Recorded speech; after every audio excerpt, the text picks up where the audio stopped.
नमो तस्स भगवतो अरहतो सम्मा सम्बुद्धस्स। नमस्कार दर्शकवृन्द, च्यानल एसको बुद्ध धर्म सम्बन्धी कार्यक्रम धम्मपदमा यहाँहरूलाई स्वागत छ। यस कार्यक्रममा हामी धम्मपदका गाथाहरू यहाँहरू समक्ष प्रस्तुत गर्नेछौँ। यस क्रममा आज धम्मपदको 24औं र 25औं गाथा प्रस्तुत गर्नेछौँ। सर्वप्रथम धम्मपदको 24औं गाथा सम्बन्धी कथा प्रस्तुत गर्नेछौँ। अपमाद वग्ग अन्तर्गतको यो गाथा भगवान बुद्धले राजगृहको वेणुवन विहारमा कुम्भघोषक महाजनका कारण देशना गर्नुभएको हो। एक पटक राजगृहमा महामारी रोग फैलियो। नगरका एकजना महाजन र उनकी पत्नीलाई पनि रोग लाग्यो। दुवै रोगको चपेटामा परेपछि आफ्ना पुत्र कुम्भघोषकलाई सहर छोडेर भाग्न र महामारी शान्त भइसकेपछि मात्रै फर्किन सल्लाह दिए अनि 40 करोडको धन सम्पत्ति कहाँ कुन ठाउँमा गाडेर राखेको छ सबै भनेर पठाए। महाजन र उनकी पत्नी दुवैको मृत्यु भयो। कुम्भघोषक सहर छोडेर भागे। वनमा 12 वर्ष बिताइसकेपछि सहर फर्के, तर त्यतिन्जेलसम्ममा उनी जवान भइसकेका थिए। शहरमा कसैले पनि उनलाई चिन्न सकेनन्।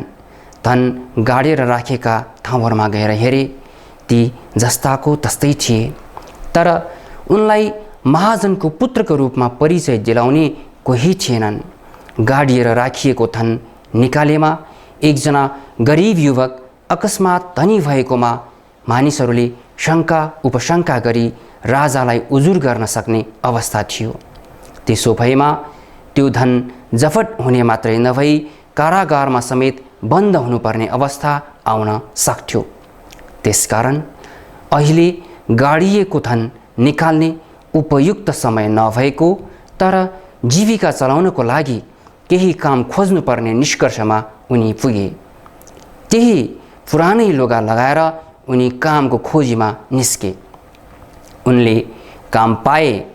बिहान सबेरै श्रमिकहरूलाई आवाज दिएर उठाउनु, आवाज दिएर खाना तयार पार्ने समय, थेलागाडा ल्याउने समय, बैलगाडा जोत्ने समयबारे श्रमिकहरूलाई सूचित पार्दै जानु उसको काम थियो। एक बिहान राजा बिम्बिसारले उसको आवाज सुने। राजा बिम्बिसार आवाजका पारखी थिए। उनले तत्कालै भने, यो आवाज त एकजना अत्यन्तै धनवान व्यक्तिको आवाज हो। राजाकी सेविकाले यो कुरा सुनि तुरुन्तै कुम्भघोषकका बारे जाँचबुझ गर्न पठाए। भनियो कि उक्त आवाज श्रमिकहरूलाई सूचित गर्ने एक व्यक्तिको हो। भोलिपल्ट अनि पर्सिपल्ट पनि त्यो आवाज सुनेपछि राजाले उक्त आवाज एकजना अत्यन्त धनवान व्यक्तिको हो भनी पहिचान गरे। फेरि पनि जाँचबुझ गर्न लगाइयो, तर परिणाम उही निस्क्यो।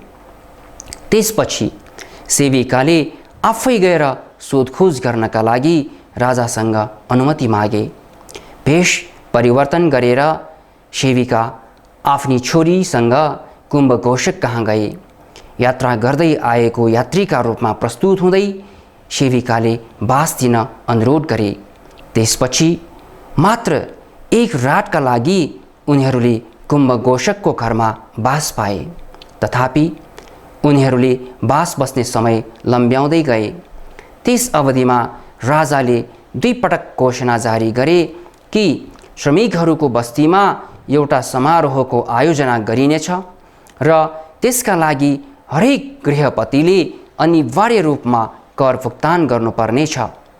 यता कुम्भघोषकसँग भने पैसा साथमा थिएन। उनी आफ्नो गाडिएको धनबाट केही सुवर्ण मुद्रा निकाल्न बाध्य भए।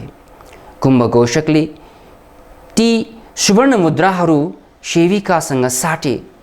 सेविकाले ती सुवर्ण मुद्राहरू राजा कहाँ पठाइदिए। केही समय पश्चात कुम्भघोषकलाई दरबारमा उपस्थित गराउनु पर्ने सन्देश राजालाई प्रेषित गरिदिए। फलतः कुम्भघोषक अनिच्छापूर्वक दरबारमा जान बाध्य भए। सेविका र उनकी छोरी पनि दरबारमा उपस्थित भए। राजाले कुम्भघोषकलाई सत्य कुरा बोल्नका लागि आदेश दिए र उनलाई कुनै प्रकारको हानि पुर्याइने छैन भनी आश्वस्त पारिए। यसपछि कुम्भघोषकले स्वीकार गरे कि सुवर्ण मुद्राहरू उसको आफ्नै हुन् र उनी 12 वर्ष अगाडि फैलिएको महामारी रोगबाट मरेका राजगृहका महाजनका पुत्र हुन्। उनले सुवर्ण मुद्रा गाडिएका ठाउँहरू पनि बताइदिए। तत्पश्चात गाडिएका सम्पूर्ण सुवर्ण मुद्राहरू दरबारमा ल्याइए। राजाले कुम्भघोषकलाई महाजन बनाइदिए र आफ्नी छोरीसँग विवाह गरिदिए। राजाले कुम्भघोषकलाई सँगै लिएर बेनुवन बिहारमा भगवान बुद्ध कहाँ गए। त्यहाँ राजाले कुम्भघोषक वास्तवमा धनी भइकन पनि कसरी एकजना श्रमिकको रूपमा जीवन व्यतीत गरिरहेका थिए भनेर भगवान बुद्धलाई बताए। राजाको कुरा सुनिसकेपछि भगवान बुद्धले यी गाथाहरू आज्ञा गर्नुभयो। उत्थानवतो सतीमतोषु चिकम्मस्य निसम्मकारिणो संयतस्य धम्मजीविनो अपमत्तस्य यशोभिवर्धति। उद्योगी स्मृतिवान भई शुभ कर्म गरी संयमी भएर धार्मिक जीवन बिताउने अप्रमादी व्यक्तिको यश बढ्दछ। भगवान बुद्धले आज्ञा गर्नुभएको यो गाथा सुनिसकेपछि कुम्भघोषकले श्रोतापत्ति फल प्राप्त गरे। दर्शकवृन्द, धम्मपदको 24औं गाथा यहीं समाप्त हुन्छ। छोटो विश्रामपछि हामी पुनः उपस्थित हुनेछौँ। अब धम्मपदको 25औं गाथा सम्बन्धी कथा सुनौँ। अपमादवर्ग अन्तर्गतको यो गाथा भगवान बुद्धले राजगृहको वेनुवन विहारमा चूलपन्थ ठेरका कारण देशना गर्नुभएको हो। राजगृहका एकजना महाजनका 2 जना नातिहरू थिए, महापन्थक र चूलपन्थक। जेठो महापन्थक उसको हजुरबुबासँग धार्मिक उपदेश सुन्ने गर्दथे। पछि उनले भगवान बुद्धको सङ्घमा प्रवेश गरे र चाँडै नै अर्हत भए।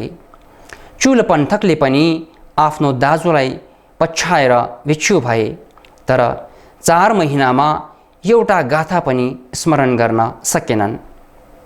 चूलपन्थकले आफ्नो एक पूर्व जन्ममा काश्यप बुद्धको समयमा एकजना मन्द बुद्धिका भिक्षुको खिल्ली उडाएका थिए। फलस्वरूप यस जन्ममा ऊ आफै मन्द बुद्धिका भए। एक दिन जीवक भगवान बुद्ध र भिक्षुसँगलाई भोजनका लागि निमन्त्रणा दिन आए। भोजनको निमन्त्रणामा भिक्षुहरूलाई सूचीकृत गर्ने जिम्मा महापन्थकलाई दिइएको थियो। उनले चूलपन्थकलाई उक्त सूचीमा समावेश गरेनन्। जब चूलपन्थकले यो कुरा थाहा पाए, उनी अत्यन्त निराश भए र भिक्षु जीवन त्यागेर गृहस्थ जीवनमा फर्किने निर्णय गरे। उसको मनसाय बुझेर भगवान बुद्धले उसलाई सँगै लिएर जानुभयो र गन्धकुटी अगाडि बस्न लगाउनुभयो। भगवान बुद्धले चूलपन्थकलाई एउटा सेतो कपडाको टुक्रा दिनुभयो, पूर्वपट्टि फर्केर बस्न लगाउनुभयो र हातले सेतो कपडाको टुक्रा माड्न भन्नुभयो। यसबेला उसले रजोहरणम भन्ने शब्द दोहोर्याउनु पर्थ्यो। यसको अर्थ अशुद्धतालाई हटाउनु हुन्थ्यो। त्यति नै बेला भगवान बुद्ध भिक्षुसँग सहित जीवकको घर जानुभयो। चूलपन्थक रजोहरणम शब्द उच्चारण गर्दै सेतो कपडाको टुक्रा माड्दै थिए। सफा कपडाको टुक्रा मैलो हुँदै आयो। कपडाको अवस्थामा आएको परिवर्तनलाई हेर्दै गर्दा चूलपन्थकलाई सबै संस्कारको अनित्यताबारे बोध भयो। भगवान बुद्धले आफ्नो दिव्य दृष्टिको शक्तिले जीवकको घरबाटै चूलपन्थकमा आएको सकारात्मक परिवर्तनबारे थाहा पाउनुभयो। उहाँले आफ्नो दिव्य प्रकाश प्रेषित गरी चुलपन्थक सामु देखा पर्नुभयो र भन्नुभयो, त्यो कपडाको टुक्रा मात्रै होइन जुन धुलोको कारणले मैलो हुन्छ। हामी आफै भित्र पनि राग, द्वेष र मोहको मैलो रहेको हुन्छ, अर्थात् चार आर्य सत्यको अज्ञानता रहेको हुन्छ। त्यो मैलो हटाएर मात्रै एकजनाले आफ्नो लक्ष्य प्राप्त गर्न सक्छ र अर्हत्व प्राप्त गर्न सक्छ। यो सन्देशका साथ चुलपन्थक ध्यानमग्न रहे र छोटो समयभित्रै विश्लेषणात्मक अन्तर्दृष्टिका साथ अर्हत्व प्राप्त गरे। यता जीवकको घरमा भोजन दान गर्नु अगाडि भगवान बुद्ध र भिक्षुसँग सामु दानको सङ्केत स्वरूप पानी राख्न लागिएको थियो। यस्तै प्रचलन थियो। भगवान बुद्धले आफ्नो हातले कचौरा छोप्नुभयो र सोध्नुभयो, के बिहारमा कोही भिक्षु बाँकी छन्? बिहारमा कोही नभएको जवाफ आयो। तब भगवान बुद्धले बिहारमा अझै एकजना भिक्षु बाँकी रहेको कुरा बताउनुभयो र चुलपन्थकलाई बिहारबाट लिएर आउन निर्देशन दिनुभयो। जब सन्देशवाहक बिहारमा पुगे, त्यहाँ उनले एकजना मात्र नभई हजारौं उस्तै भिक्षुहरू देखे। उनीहरू सबै चुलपन्थकद्वारा सृजना गरिएका थिए, जो अब अलौकिक शक्तिका स्वामी भइसकेका थिए। सन्देशवाहक चकित भए र फर्के अनि जीवकलाई यसबारे जानकारी गराए। यसपछि भगवान बुद्धले चुलपन्थक नामक भिक्षुलाई बोलाउनु भन्नुभएको छ भन्ने सन्देश दिन सन्देशवाहकलाई दोस्रो पल्ट बिहारमा पठाइए। जब उनले उक्त सन्देश पुर्याए, हजारौं आवाज गुन्जिए, म चुलपन्थक हुँ। असम्भवित भएका सन्देशवाहक फर्केर आए। फेरि पनि तेस्रो पल्ट उनलाई बिहारमा पठाइयो। यसपल्ट उनलाई निर्देशन थियो कि जसले सर्वप्रथम आफूलाई चुलपन्थकको रूपमा परिचय दिन्छ, उसलाई लिएर आउनु। उनै वास्तविक चुलपन्थक हो। जब सन्देशवाहकले वास्तविक चुलपन्थकलाई स्पर्श गरे, अरू सबै भिक्षुहरू अदृश्य भएर गए।